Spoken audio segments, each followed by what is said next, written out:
Hindi na bago ang magtanong sa kung sino ba talaga tayo. Kung ano ba talaga ang papel na ginagampanan natin sa mundo. Kung sino ba talaga tayo sa mga taong nakapaligid sa atin. Kung sino ba tayo sa mga sarili nating mga mata. The question confuses us, and it begs us the question. Paano ba natin makikilala ang sarili natin? It scares us, the fact that we may not be something or someone that we presumably believed before. Hindi lang ikaw ang nakakaramdam niyan.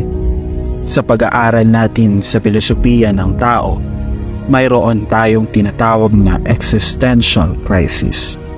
Existential crisis, in a way, we synthesize its definition, is the phenomenon in which we questioned our identity, our existence, by asking who we are, what are we, what's our role in this life.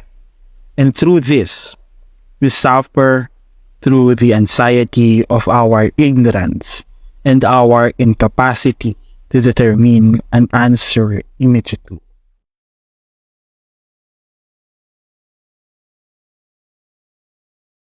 To deliver the biggest electoral mandate in the history of Philippine democracy.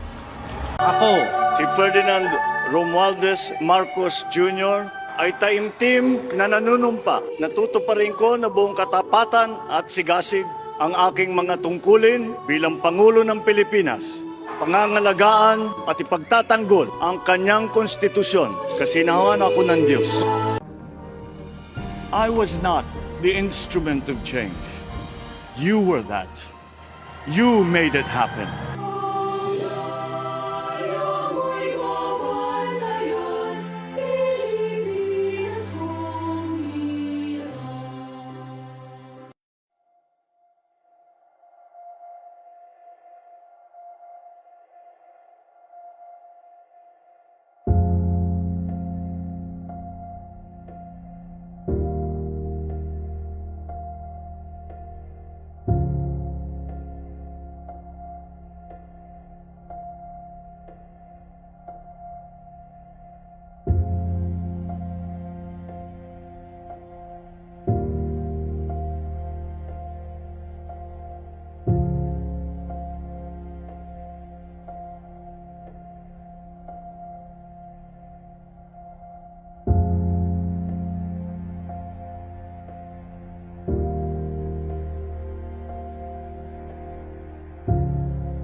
But what is the answer?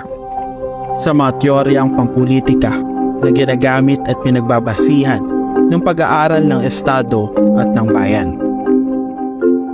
Sinasagot ni Plato sa kanyang librong The Republic ang mga natatanging papel ng isang sibilyan sa isang lipunan. Ang guardians, mga namumuno, mga nagdedesisyon, at mga lumililok sa patutunguhan ng polis o city-state. Ang auxiliaries, ang mga sundalo, ang mga enforcers at mga tagapagtaguyod ng batas at kapayapaan sa loob ng mga pader ng bayan.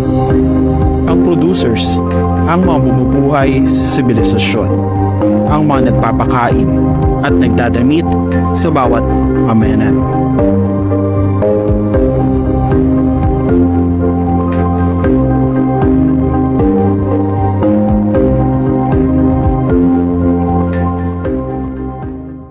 Isinulat ni Plato ang The Republic noong 375 BC. Tayo ay nasa 21 siglo na. Makikilala pa kaya natin ang tatlong ideal actors sa bayan ni Plato?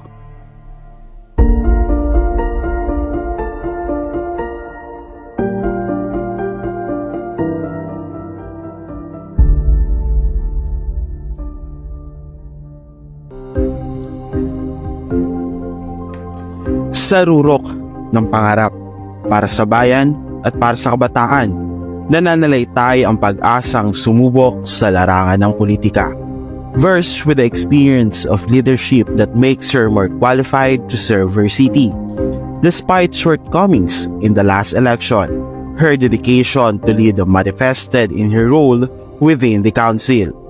From being an aspirant to being the appointed secretary, vice president ng isang kilalang organisasyon, at ngayon SK Secretary ng Barangay United Better Living, bukal pa rin sa puso ni Gwenel Sotero ang paglilingkod sa kabataan. Saan mo nakikita yung punto de vista na kinakailangan ng bayan ang serbisyo mo aside sa trabaho mo ngayon? So, nakikita ko kasi yung part na mas kailangan kong maglingkod dun sa taong mas malapit sa akin. Na mag-i-start ako dun sa pinakamaliit, sa pinakamalapit, bago ako dapat mag-reach out dun sa mas malawak at mas maraming tao. In terms of this service naman, kasi hindi ka makakatulong sa mas maraming tao kung mismong nasa paligid mo is hindi mo kaya po. So, parang ang ginagawa mo ngayon is like in the small quantity before going to the bigger quantity para mas effective yung mga ginagawa natin. Tama po ba? Yes, because that's much better. Kasi kung mag-jump through ka dun sa pinakamalaking part, hindi mo nasosolve yung mismong main problem. You're just creating a band-aid solution instead of creating a solution to target that root cause mismo. And I couldn't agree more with that. But in that case po, ano pong pinakamalaking hurdle or challenge na bilang isang public servant o bilang isang nabibilang sa isang organisasyon ang kinakaharap nyo po sa mga panahon ngayon? So, ang pinakamahirap na part doon siguro is yung tao mismo sa paligid mo, yung kumukontra sa gusto mong ibigay na solusyon. Because, on their point of view, dapat ito yung ibigay mo sa amin. On point kung ano yung kailangan namin. Not resolving the issue na ito yung kinakaharap ng mas marami sa kanila as a group. And ito yung magbibigay sa kanila ng long-term solution instead of this partial solution na masusolusyonan siya this month. Pero on the following days, maghihirap ulit sila. Then it's just a continuous cycle na kailangan paulit-ulit mong gawin when in the first place, kaya mo ibigay na isang bagsakan yung solusyon. Ang kailangan lang nila is maging cooperative, and it takes time, it takes the effort, and it takes the person na nangangailangan at gustong tumulong para maging effective yung solusyon. And last question po para sa inyo is that sa termino nyo o sa tama po ba na isang taon lang ang termino nyo sa posisyon nyo or ilan ang taon ng pag-upo nyo sa inyong termino? If I'm not mistaken, it's actually 2 years. So, bali po ba, ano ang sigurado kang makikita ng bayan at ng mga kabataan na pagbabago in that 2 years na inyong paglilingkod sa bayan? So, in terms of change kasi, change is constant. That is, even the small changes is still a change. So, kung ako matatapos itong 2-year term na to, may mga pagbabago na magagawa ko kasi I was aiming for that to be solved, to be solved. Yung problema na in terms of sa mga kabataan na hindi nakakakuha ng tamang benepisyo sa aming barangay, na hindi sila ganun ka-aware na may mga nag-e-exist na programa, may nag-e-exist na mga tao na tutulong para sa kanila. Siguro doon sa maliliit na bagay na yun, mas magkakaroon sila ng believe sa mga taong magsaservisyo sa kanila in the future. At makakatulong yun para mas makapaghalal pa sila ng mas tamang tao para sa mga posisyon ito. And maraming salamat po sa inyong oras na ibinigay sa amin sa araw na ito para ma-interview sa inyong trabaho, sa inyong paglilingkod sa kabataan, sa bayan, at sa inyong pag-pursue sa pagbabago, hindi lang sa inyong lugar, sa inyong barangay, but also in your bayan and sa buong bansa. Maraming salamat po. Thank you so much.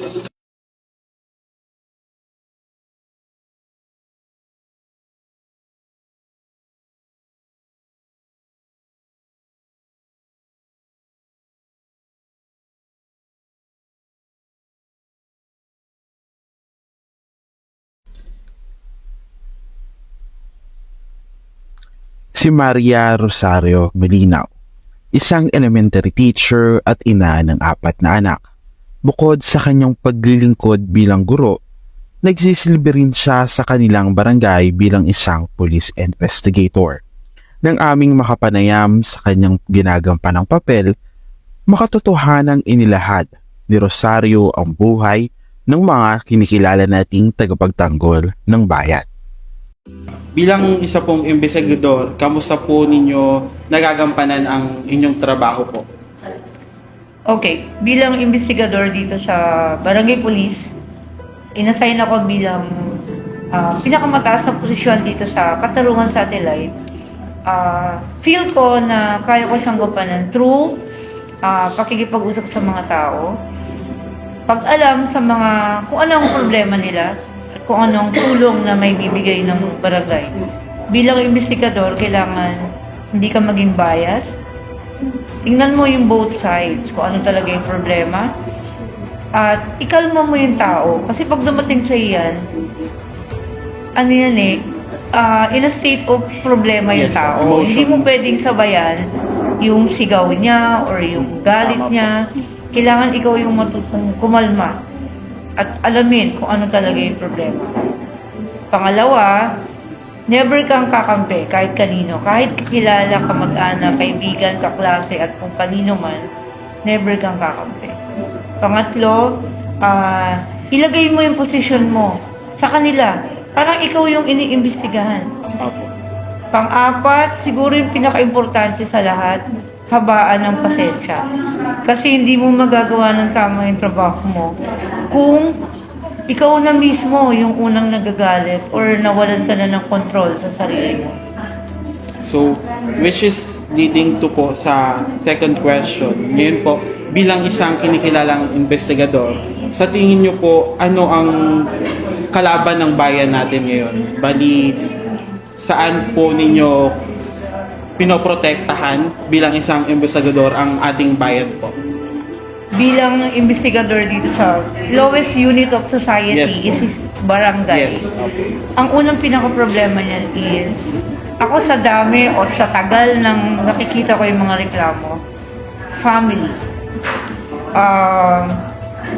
Marami na yung walang sinasabi ko lang by experience, hindi na siya values-oriented Nag-aaway-away magkakapatid, walang respeto sa magulang, ano pa ba? Pati mga anak pinapatulan. Yung basic na dapat nasa bahay muna, yung pagdisiplina, yun ang nagiging problema sa society. Ngayon, secondary na doon, yung mga, siguro kung lumaki na yung bata o naging kriminal na siya, doon na pumapasok yung pagnanakaw o paggawa ng hindi tama. Dahil sa simula pa lang, hindi na siya nasaway. Opo. Kinalalakihan niya na yun. Ngayon po, bilang isang, ayun nga po, sabi nyo na the lowest unit ng ating government ay ang ating mga barangay. Yes. Ngayon po, hindi makakumpleto ang isang estado kung wala ang inyong mga serbisyo. Ngayon po, ano po ang masasabi ninyo sa kasulukuyang lagay ng ating bayan ngayon po? In general, ano ba? Rate ba yan or 1 to 10? In general lang po. In general, in my opinion kasi, kung i-rate ko siya 1 to 10, 5. Why? Kasi ang tagal-tagal na, hindi masugpo yung sinabi nila noon, wala nang krimen, 0 crime rate. Sabi nila, wala nang hindi magiging tambay sa kanto. Ang dami pa naman. Lahat ng sinumpo ni Duterte dati, eto na naman siya. Di parang cycle lang. Umikot lang siya. Nag-iba lang yung mga leaders, pero ganun pa rin yung problema. Bilang ikaw naman yung may tutulong mo sa barangay, kailangan aware ka kung ano talaga yung needs ng bawat tao. Kaya lang, minsan ka na rin na hanggang kailan ka tutulong, hanggang kailan at hanggang saan. Kailangan meron kang draw the line. Kasi kami yung parang frontliner. Bago dumating yung mga police, kami na muna, di ba? Kumbaga, kilala ko siya, nagwawala siya. Ano yung magagawa mong tulong bago dumating dun sa punto na kontrolado na. Ganun. So, bali po, ayun nga po, nasabi nyo din kanina na yung pangangailangan din ng mga tao. Bali, ito po sa pang-apat na tanong, sa tingin nyo po ba is pinapakinggan kayo ng mga tao sa paligid nyo in terms of office, in terms ng mga taong lumalapit sa inyo, humihingi sa inyo Yung ng una, tulong? ang tingin nila sa barangay ay walang kwenta. Sa totoo lang. Saan ka nagtatrabaho? Sa barangay. Ay, ganun. Ang tingin nila, pinakamababa ka na uri ng trabaho. Hindi nila alam na ang unang nakakarating, kung may sunog, Opo. kung may nangyari dyan, may manganganak, Kung may nagpatayan. may nagpatayan, sinong unang pumupunta? Mga barangay. Barangay. Ang tingin nila, ang baba, wala ka daw pinag-aralan or what. Pero, marami kang naitutulong. Opo. Nababago yan kasi dapat ang natulungan mo na, naisishare nila. Napuntahan ko yung barangay, natulungan ako. Nagbabago yon na kung marami ang nakakaalam na nag-iba na yung pananaw nila, yun maganda yun. Ngayon po, sa ating huling katanungan, ipagpalagay natin na dumating sa puntong walang mamamayan na nakikinig sa inyo. Paano niyo po nakikitang babagsak ang sistema ng hustisya sa lugar ng Katarungan? Ito, basically katarungan. Kung i-compare mo siya sa lahat ng lugar na narating ko na or na occupy, ang Katarungan, karamihan dito ang mga nakatira ay attorney, judge, NBI. So, kinukonsider to na peaceful. Peaceful. Walang nagiging kaguluhan dito except yung mga katulong nila, driver. Ngayon, doon naman sa punto na tingin ko hindi babagsak. Hindi babagsak ang barangay bilang katulong sa pagpapatupad ng peace and order. Hindi. Ayan po. Siguro po ay dun po nagtatapos ang aming mga Masyadong katanungan. maiksi. Ayun po. Masyadong Ayun lang maiksi. po ang aming set of question para malaman natin kung ano nga po ba ang kalagayan ng mga nasa babang empleyado, ang babang estado ng ating mga mamamayan, ng ating mga kumakaharap talaga sa ating mga mamamayan sa kanya-kanyang pangangailangan, sa kanya-kanilang mga kailangan ng tulong. Ganun ang basic na purpose ng barangay. Kasi ang barangay nun, parang feeling mo small office lang siya, Opo. walang kwenta. Parang takbuhan lang ng mga sumbungan ng Pero mga... hindi, Opo. hindi na ganun ngayon. Ngayon, bago ka dumating sa city, kung ano man yung mga kailangan mo, dadaan ka sa Sa barangay. Yun lang. Si Neyboy Boy Kalumpiano ay isang sorbetero sa lungsod ng Muntinlupa. Pamilyado at kumakayod araw-araw para sa kinabukasan ng kanyang pamilya. Hindi man matatag ang kita, kumikita siya ng 700 hanggang 1,000 kada araw. Matagal na siyang nagtitinda ng sorbetes o mas kilala nating 30 ice cream. Nais niya na makaahon sa buhay sa pamamagitan ng maliit na negosyo. Ano po paano niya po?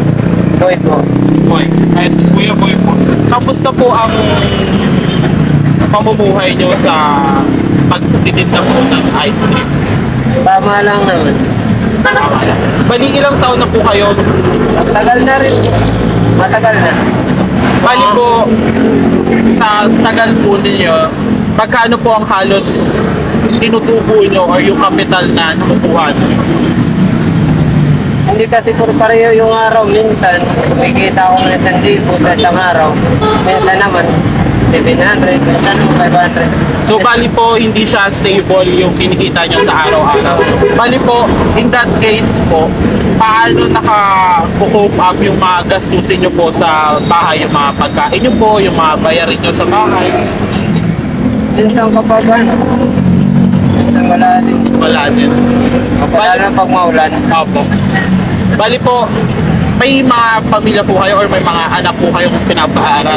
So bali po, dumadagdag pa po yan sa mga gastusin nyo, pero nagsisikap pa rin po kayo magtrabaho. Ngayon po, sa tingin nyo po, ano pong pangangailangan na tulong ninyo, katulad nyo pong mga maliliit na nag-business po sa katulad nito sakali po kung saan kayo napupunta, ano pong sa tingin nyo na kailangan gawin ng ating pamahalaan na makakatulong po sa inyo?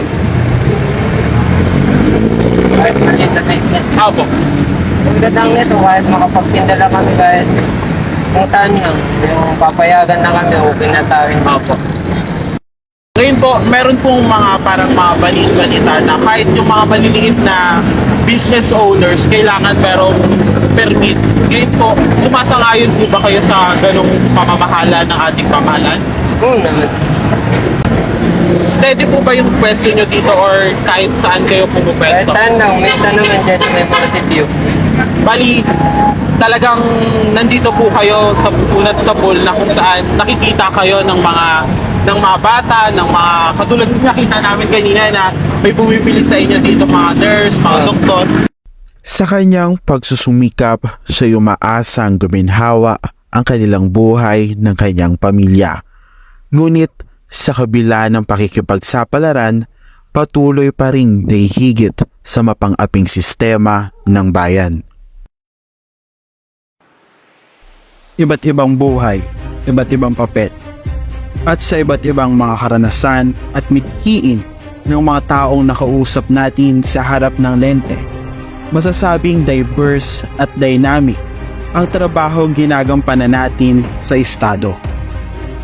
Matatandaang sa ating pagiging Pilipino ay ang pangako na isasaalang-alang natin ang bayan at bansa sa ating mga personal at individual na istorya.